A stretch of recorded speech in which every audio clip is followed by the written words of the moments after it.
Broncos country, let's go, baby. Let's go, man. Still riding high off of an unbelievable win against the huge rivals, the people everybody hates, the Kansas City Chiefs, and the NFL referees. What a win by the Denver Broncos. Walk off field goal style, 22-19. Let's break this game down, man, and let's talk about all the positives, give out some of the game balls, and we'll even try to talk about some things that we need to clean up, no doubt about it. But just an unbelievably impressive win by this team, to say the least. Complete performance. I thought the offense, despite only scoring one touchdown, obviously they got a lot of field goals. I thought the offense was incredibly efficient. I thought Bo Nix had one of his best games quarterbacking as a Denver Broncos quarterback. And what led to that? What led to that exactly? What was changed in terms of what I noticed? We'll get into all that stuff, man.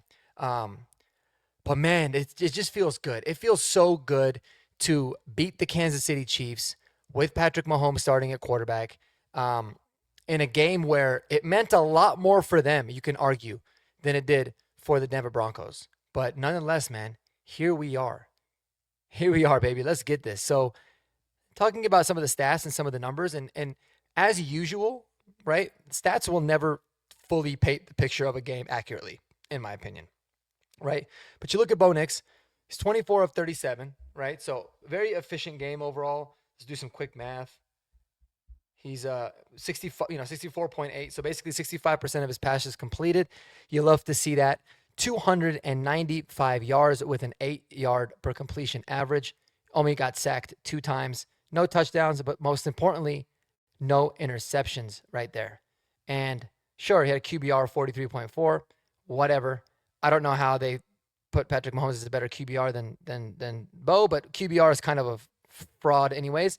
89.4 ranking for the quarterback there. So here's the thing, man. Here's what makes Bo Nix's performance so incredibly impressive, in my opinion. And it was his complete command of the offense. He didn't waver. He was comfortable. And what I loved the most about seeing what he did today, his footwork looked smooth.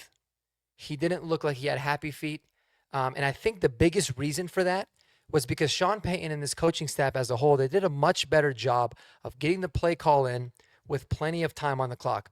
For as awful as Tony Romo was today, and I love Tony Romo, but he was just on his knees for Patrick Mahomes today. I mean, no doubt about that. But Tony Romo said it. He said, you can see how much more calm Bo Nix in this offense is when they've got ample time stepping up to the line of scrimmage. And that's obviously something that we've talked about plenty as an easy way to calm him down, because when he's not feeling like he's rushed and he's got to get the play, everything's more calm. The offense has a lot more rhythm. So to go for 295 yards on 65% completion was awesome. And he did so with basically no run game. We'll talk about the J.K. Dobbins absence and what it ultimately meant for this team. Some surprises there, but really didn't have much of a run game. But nonetheless, man, continued to get big-time completions in the biggest moments. 3rd and long late in the game, he has a beautiful completion to Cortland Sutton. He stepped up in the pocket several times and really delivered some great throws. He had an absolute dime down the sidelines to Troy Franklin. And he had a great pass to Troy Franklin on what was ultimately the game-winning drive. So it was fantastic. It was great to see that, man. And listen, there's certain things that you just can't teach with guys, right? You look at Bo Nix. We talked about this a little bit on the post game with Jeremy, but you look at Bo Nix and he kind of checks a lot of the boxes that you want to see in a franchise quarterback, right? He's got the talent. I think he's a lot more talented, has a lot more raw arm talent, and talent in general than a lot of people, including myself, perceived of him coming out of Oregon. But nonetheless, that's there. He's got the right mindset. He's got the right work ethic. And most importantly, he has a franchise and a head coach that believe in him and that will give him all the resources necessary to be able to go out there and be successful, right? Are they going to be perfect there? No. There's obviously a lot of, they could give him better weapons. They can give him a better run game, blah, blah, blah. That's all kind of the way the NFL works. But he's got that belief and that and knowing that he's the guy And that's always so important, man, for these young quarterbacks. You see how so many quarterbacks in the league that have all the tools to be able to be franchise quarterbacks, how often they fail because a franchise doesn't put them in the right positions, man. Constantly new coaches, new coordinators, bad defenses, terrible run game, an offensive line that gets him killed. Bo Nix has got none of that. He's got a coach that has bet his legacy on him. He's got a phenomenal offensive line that can keep him upright and is not just constantly allowing for him to get hit. And he's got a defense that is dominating. Dominating. So that brings us to the most important part of the game. Let's go back here to these stats, man, because there's some things here. Like I said, the stats don't always paint the picture. The Broncos ended up with 3 sacks on the day. One of them by DJ Jones, stud. He had a great game today. So good in the run game. So good. I was so happy to see him get a sack. And 2 by Jaquan McMillan. Let me tell you guys, Sean Payton was in his bag calling offensive plays today, but Vance Joseph was deep in his bag. He made Steve Spagnuolo look like other coordinators that usually go up against Steve Spagnuolo.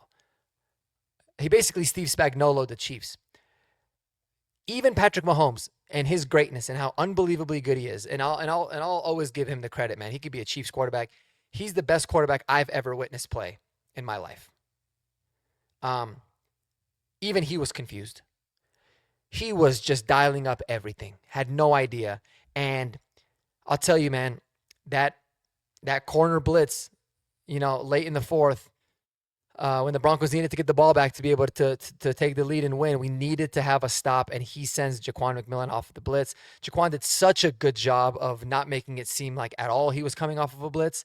And he said it in the postgame presser, man. He said, all I knew is that when I was going for him, he wasn't getting that ball off. Whether he's getting run down or the ball's getting batted, he's not getting a throw off. And that is absolutely what happened.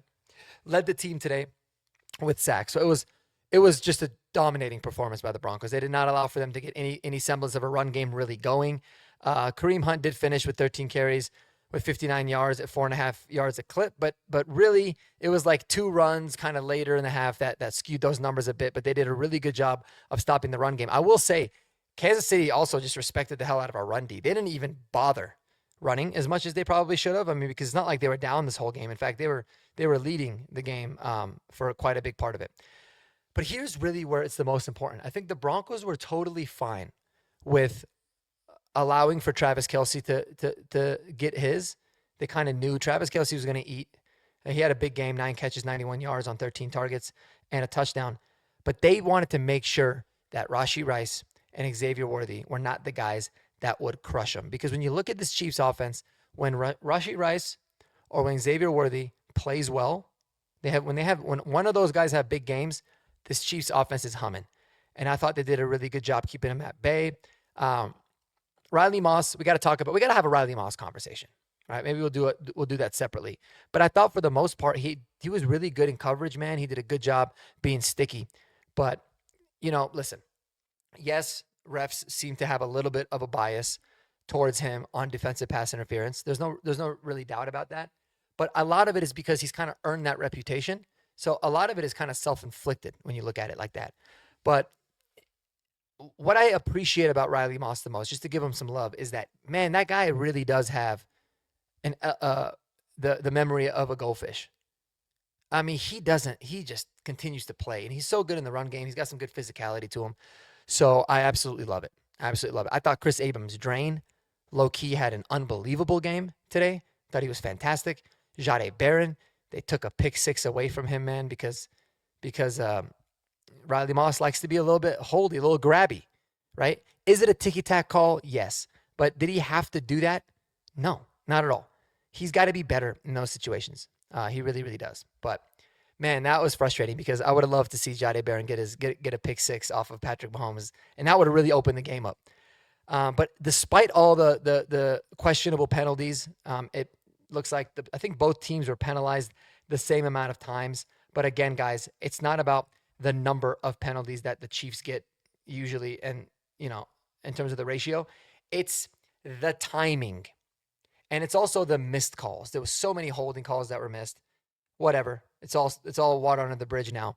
But it's always at those really untimely times, right? So 10 penalties for both teams, 147 yards for the Broncos. Some of them is like, come on, guys. Well, there were some of them where, you know, you got to be better. They got to be better. It is what it was. What it was. So I can I can live with that. But guys, we have some special young players on this team, man. Yes, Troy Franklin, he's still got some of the drops issues. It's going to happen here and there. It's significantly better this year than it was last year. Significantly.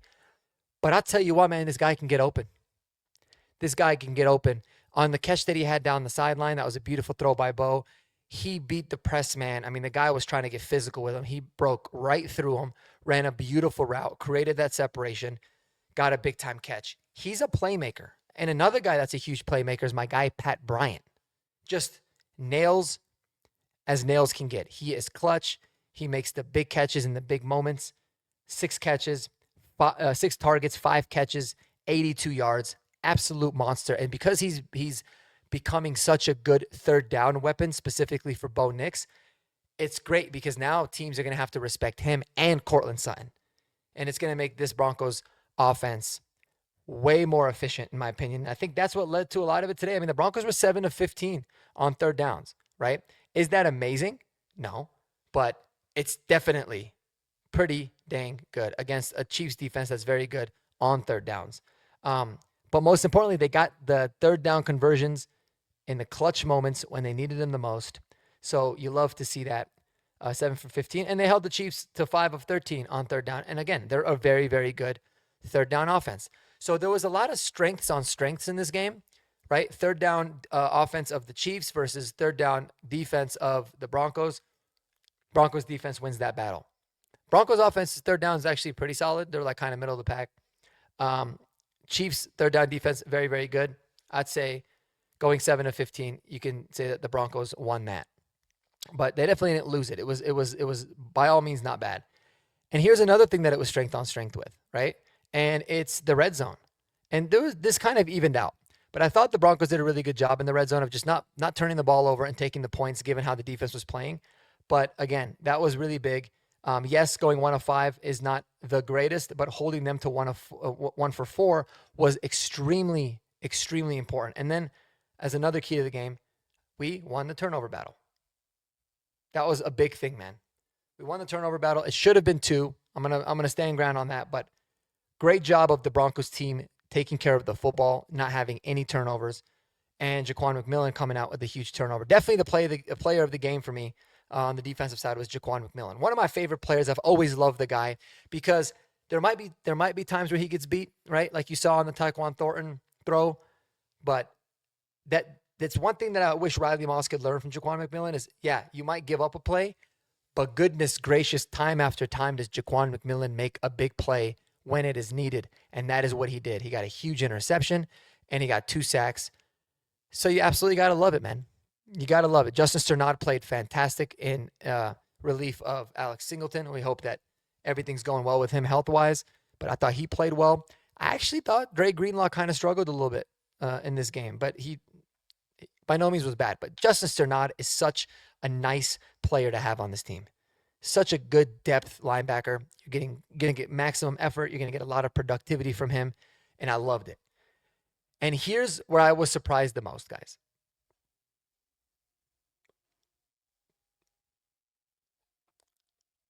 Pleasantly surprised. Sorry, I heard a really weird noise upstairs, so my bad. Here's where I was really surprised. Pleasantly surprised, like I said. The time of possession, baby. The time of possession. Where is it? We just saw it. Look at that. 30 and 31. 30 minutes and 31 seconds for the Chiefs. 29-29. Basically even. That is huge because the Chiefs usually dominate. They dominate in the time of possession battle. But the fact that the Broncos were going to be even there was awesome. It limited Mahomes and their offense to the number of plays that they ran. And it ended up being even. 62 plays ran for the Chiefs, 61 for us, 342 total yards for us, 311 of them. So you got to love it. I mean, offensively, both offenses were very even in a lot of categories, but the yards per pass play, we got him big there. And then again, the interceptions, Patrick Mahomes threw 1, and we got an extra sack too. So you got to love it. And believe it or not, man, even without J.K. Dobbins and with a very, very strange breakdown of runs, right? Not as bad as I was fearing, right? Because could not believe they did not use Tyler Bidet. Let's talk about that. I'm not surprised about Jaleel because Sean Payton brought him up in one of the post-practice pressers this week, unprompted.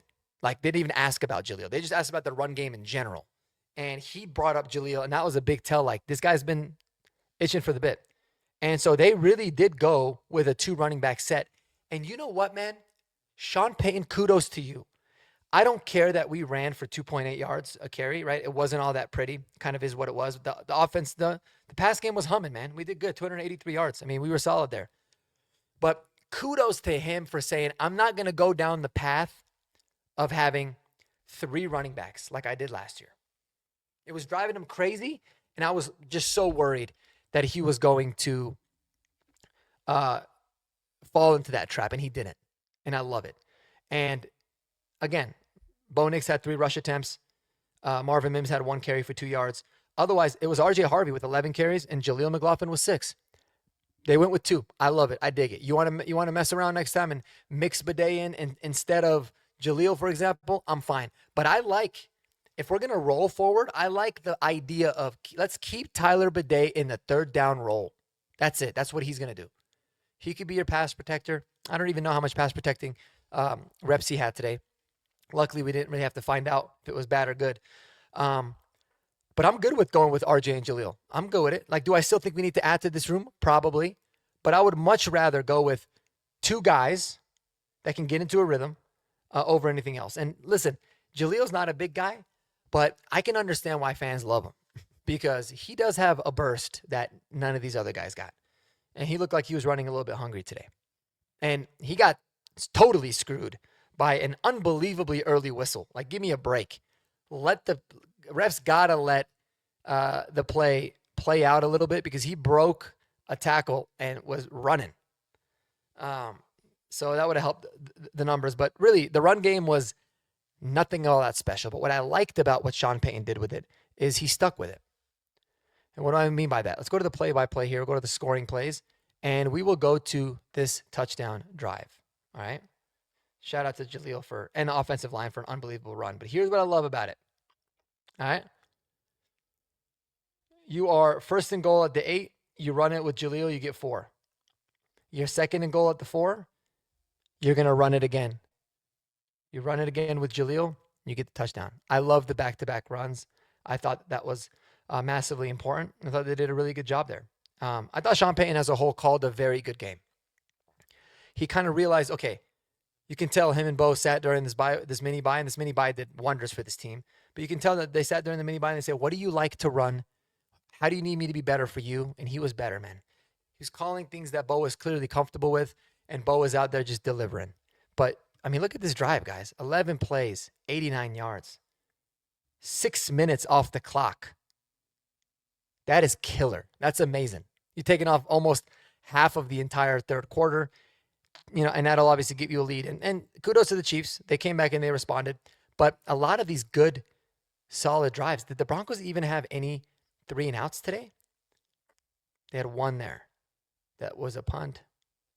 And 1 here that led to a punt. So they had 2. Yeah, I mean, just 2 3 and outs. Hey, I guess 3. That's an improvement. Say what you want. But the Chiefs had 1, 2, I believe 3 as well. Yep. They had 3 and outs also. So really good job by that. But in the drives that we did score, like the first drive, massive. 14 plays, 54 yards, 7 minutes, 24 seconds off the clock. They ate the half of the entire first quarter. You got to love that. Then they go down, get a field goal, just a minute 28. That was a little bit of a frustrating drive, is what it was. Another frustration here. But you can see as things started to get going, right? The second quarter was a little bit rough. They were kind of figuring each other out. But then they came out in the third after a 6-6 tie ball game, and they started to really put some good drives together, man. 11 plays, 89 yards, touchdown, 6 minutes off the clock. 8 plays, 60 yards, 3 minutes off the clock. 3 and out there. But then here's this one. This one was a huge drive, massive drive to go down there and at least tie the game. 6 plays, 19 yards only, but taking 2 minutes and 20 seconds off. And then the Broncos get an unbelievable stop. Shout out to Willie Lutz, man. 54-yarder down the pipe to tie the game in an immensely high-pressure kick that you love to see, that I was really worried about. That was with 4 minutes left in the game. That was basically ball game right there. So they went down and kicked it. Broncos defense with an unbelievable 3 plays, a negative 11-yard drive, and then can you ask for anything better than that, guys? You get the ball with 2 minutes and 59 seconds left. Tie ball game. Division opponent. Biggest regular season game to date right now. You go 10 plays, 58 yards to wrap it up and take the full 2 minutes and 59 seconds left. Patrick Mahomes should not have touched the ball after this drive here, and he didn't. And you got to love it. I just realized I'm not even sharing my screen. But here's what I was showing. That's embarrassing, but it happens to the best of us, right? Gotta love that. And I was screaming at the TV at this point. Screaming. Saying, guys, I do not want Patrick Mahomes to touch the ball, but at minimum, you've got to make them at least use all of their timeouts and give yourself a chance. And that's exactly what we did. They burned their timeouts. We took the entire 2 minutes, 59 seconds off, 10 plays, 58 yards. And again, Bo Nix was big time, man. He was big time. And I loved a lot of the drive starters. They were really good today on first and second down, or at least they were a lot better. But when they had their third and longs, for example, 3rd and 15, 2 minutes left. This is basically the ball game here at your own 21-yard line. He finds Sutton for 20 yards. And then a nice little run, 5 yards by RJ. Incompletion, no problem though. You're sitting there at 3rd and 5. He gets it to Sutton, who gets the yards, and we off and running, baby. Thought it was phenomenal. Obviously the biggest one of all of them, 2nd and 8. You know, and Sean did a good job of managing this game too, from a play clock standpoint, because he was in very precarious situations where it's like, man, what do you do here? It's kind of a tough situation. Do you throw the ball? You want KC to burn their timeouts, and you still force them to. You were aggressive. Bo Nix had a beautiful throw, back shoulder dime, perfect timing to Troy Franklin for 32 yards, and now you've got yourself a beautiful chip shot field goal. They used their final timeout. Bo Nix just gets them right in the middle. And guys, this is the craziest part. This is the craziest part, man. It was like exactly the same scenario as the last time we played the Chiefs in Arrowhead last year when they blocked the field goal to win the game. The biggest difference that was kind of keeping me a little bit more calm and at ease was the fact that it was tied. So I'm thinking worst case, we at least still have a chance. And Will Lutz said it. He said, I was thinking about it, obviously. But they did a much better job. Bo Nix got it to the middle of the hash, which apparently Will Lutz had said last time it was on the right side. There was an issue with that with the coaching staff. I don't know. And he's right down the pipes. Walk-off field goal. Just like, listen, some people, they talk about this team, man, and they say, you know, you got to get style points and blah, blah, blah. I don't really care about style points no more. This team has proven that this is just how we win games. People say, it's not sustainable. That was dominant. I loved what I saw on the last play of the Raiders game, the last drive. Took the entire 4 minutes up and ran the clock out. I thought that was something that was really positive that we didn't talk about, because overall it was just such a bad offensive performance, even though we won. They repeated that today. That is massive. That is a massive, just unbelievable winning football across the board from the offense. Great execution by Bo Nix. Great play calling by Sean Payton. Offensive line did such a good job of protecting. And to be able to get the football, man, tied up with 2 minutes and 59 seconds left, and the Chiefs had 3 timeouts or 2. I think they had 2 timeouts. Yep, and the 2-minute warning, and they don't get the ball back. Yes, sir. Yes, sir. That is what I'm talking about. So where are we at now, man? Where are we at? This team just continues to amaze me. They continue to surprise and play so good, and you absolutely got to love it. You got to love it. So right now, we got a nice 1.5 game lead in the division. Everybody's thinking we're dominating the division. I'm like, guys, let's relax. It was great that the Chargers lost, obviously. Fantastic. They got their absolute asses handed to them in Jacksonville, which I called. Shout out to the guy on Twitter that tried to come at me.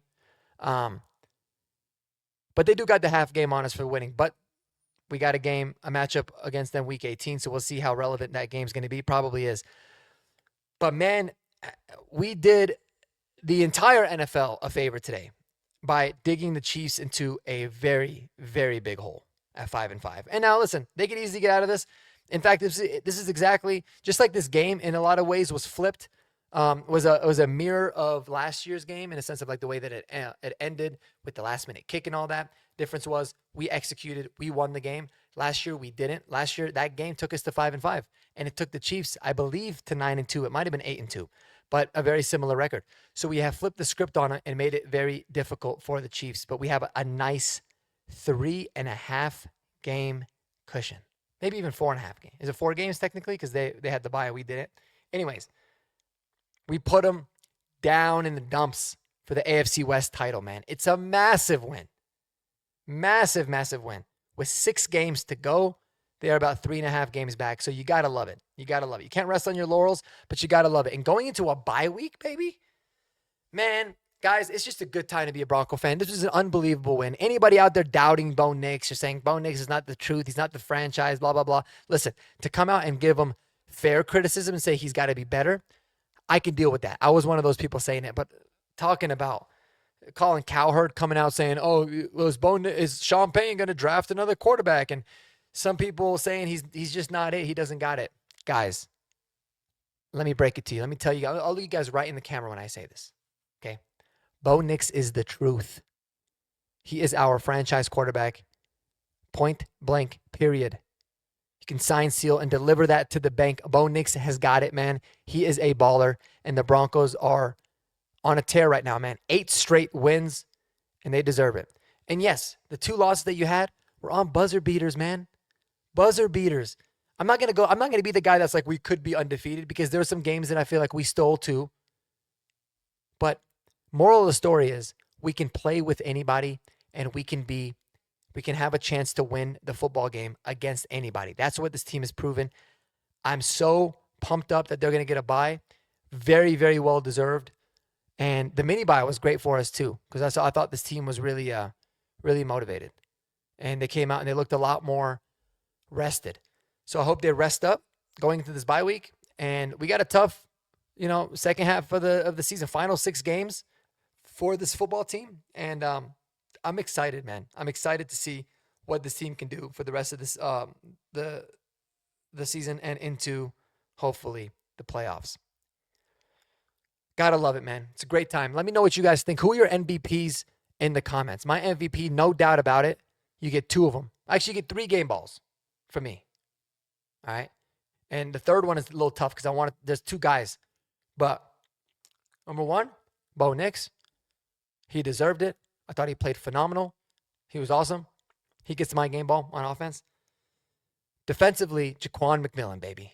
Way to rise to the occasion. Undrafted kid. Every single year makes plays. The Broncos draft a first-round cornerback. He doesn't even sweat it. He said it. I just need J-Mac to be J-Mac. That's it. All he does is make plays, man. Just got chills. Shout out to my guy, Jaquan McMillan. Game ball for you. And the third game ball I want to give to a special teams, but he's not a special teams player until today. And that's my guy, Frank Crum. And kudos to Rizzy on this, man, because I don't think I've ever seen Frank Crum on field goal block ever. So if they saw a weakness or they just felt like, let's switch it up, they did. He got a massive block. Massive block on the extra point. That flipped this game, right? We won by 3. Does it mean that we directly won? No. But it was so important because the way the rest of the game played out was because the Broncos were never in a situation where they had to get a touchdown. They were in situations where they could get field goal just to tie the game and get back into it. So it was a massive block. Shout out to Frank Crum. I love that you made the play, my guy. I love it. So happy to see that. So let me know who you guys game balls below, man. And one last thing I want to know in the comments. Based off of what you saw in the run game, today, which wasn't all that special, obviously. Now that we have the bye week, should the Broncos make a move at running back? If so, who should we get? Or do you feel like, man, let's see how it goes with a Jaleel and RJ backfield moving forward? Love to know what you guys think. Let's go, baby. Mile high salute to y'all, man. Go Broncos. Peace.